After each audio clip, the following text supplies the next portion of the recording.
Global સ્ટાન્ડર્ડની સાથે મેચઅપ કરે એને માટે સેમિનારનું આયોજન કરવા માટે હું ભાઈ વિનુભાઈને અને ઘનશ્યામભાઈને હૃદયપૂર્વકના અભિનંદન આપું છું અને ધન્યવાદ.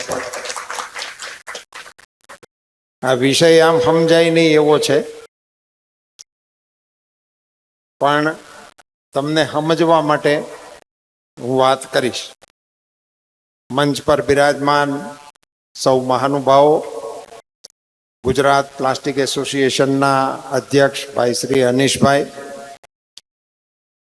શાપર એસોસિએશનના પ્રમુખ ભાઈ શ્રી અમૃતભાઈ, જેઓ રાજકોટની ઇન્ડસ્ટ્રીઝ માટે દિન રાત મહેનત અને દોડધામ કરતા એક આગેવાન છે, એ આપણી વચ્ચે છે. અને આપ સૌ માટે આનંદનો વિષય છે કે નેધરલેન્ડથી ખાસ mister Dirk has been present here to guide our industrialist. So I welcome you from my bottom of the heart on the land of Mahatma Gandhi, on the land of Sardar Vallabhbhai Patel, and on the land of Mr. Narendra Modi. You are welcome. And with your all delegates, આપણે બધા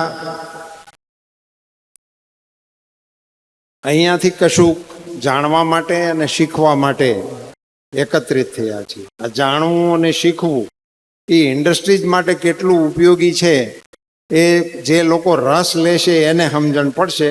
બાકીને જમવામાં સરસ વ્યવસ્થા ઘનશ્યામ નહીં કરે એવી એમને પણ હું ભલામણ કરું છું.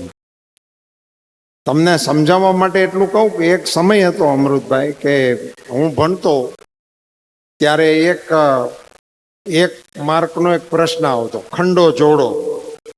એમાં આ ખંડમાં લખ્યા હોય નામ, બીજા ખંડમાં 4 નામ લખ્યા હોય ને એમાં આડાવળા લખ્યા હોય. એમાં એક નામ એવું લખતા કે અમદાવાદ અને બીજી બાજુના ખાનામાં લખ્યું હોય માન્ચેસ્ટર. જો અમદાવાદ ને માન્ચેસ્ટર હારે તમે જોડો તો 1 માર્ક મળે. એનું કારણ શું હતું? એનું કારણ એ હતું કે અમદાવાદ મિલ ઉદ્યોગમાં માન્ચેસ્ટર કરતા આગળ હતું, એટલા માટે આ ટાઇટલ હતું. ને આપણને અમદાવાદને ભારતનું માન્ચેસ્ટર કહેવામાં આવતું હતું. એનું કારણ હતું મિલ ઉદ્યોગ. અને મિલ ઉદ્યોગ એ વખતે આપણા રાજ્યમાં સૌથી વધુ શ્રીમંતનું ટાઇટલ હતું.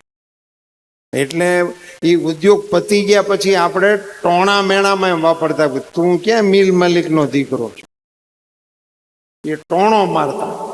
એટલા માટે કે મિલ માલિકના દીકરા હોય એ બધું કરી શકે. એ મિલ માલિક સૌથી મોટો, અને એના અવશેષો હજી અમદાવાદમાં તમને જોવા મળે છે. અનિશભાઈ એને વધારે સારી રીતે જાણે, કેલિકો અને આ બધા જે નામો હતા. અને આઝાદીની લડતની અંદર આ મિલ ઉદ્યોગ ને મિલ કામદાર એ એક પાર્ટ હતો. ગાંધીજી મિલ મજૂરોને મળવા જતા, અને આઝાદી પછી મિલ માલિકો અને મિલ મજૂરો એના પ્રશ્નો એ નવી રાજનીતિ વાળા માટેનો એક અગત્યનો ખોરાક હતો. અમારા અશોકભાઈ ભટ્ટ એમાં જ કામ કરતા. એવા ઘણા નેતાઓ હતા કે એ મિલ કામદારોના પ્રશ્ને જ લડીને એની રાજનીતિ હાલી. આ વાત તમને એટલા માટે કરું છું કે હવે ત્યાં મિલે નથી, મિલ કામદારે નથી. એનો અર્થ એ નથી કે કપડું નથી, કપડું તો તેદી કરતા વધારે જોઈએ છે. પણ આ વિષય ઓલો મિલ માલિક વાળો ને અમદાવાદ વાળો વિષય પતી ગયો. એ મિલોની જમીનો અત્યારે હેતુફેર કરી અને એનું બિલ્ડિંગ બનાવવા માટેનો ઉદ્યોગ હાલે છે.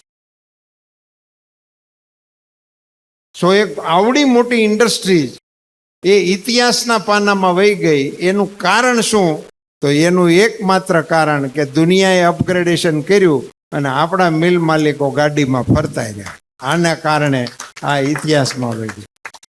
આવી ઘણી ઇન્ડસ્ટ્રીઝ છે જે લોકો દુનિયાની સાથે કદમ નથી મેળવી શકતા.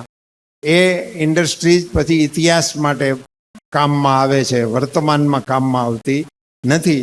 એટલે મારે વિનુભાઈને અને અનિશભાઈને અભિનંદન આપવા છે કે પ્લાસ્ટિક ઇન્ડસ્ટ્રીઝમાં વિશ્વના તમારું લક્ષ્ય એનીથી વધારે સુવિધા તમારી પેઢી પાછળની આવે એને આપવાની છે. અત્યારે જે સુવિધાઓ છે એ ઇતિહાસના પાનામાં એવું છે કે આપણા વડવાઓએ જે મહેનત કરી હતી એનું ફળ આપણે ભોગવીએ છીએ અને આપણે હરખાઈએ છીએ.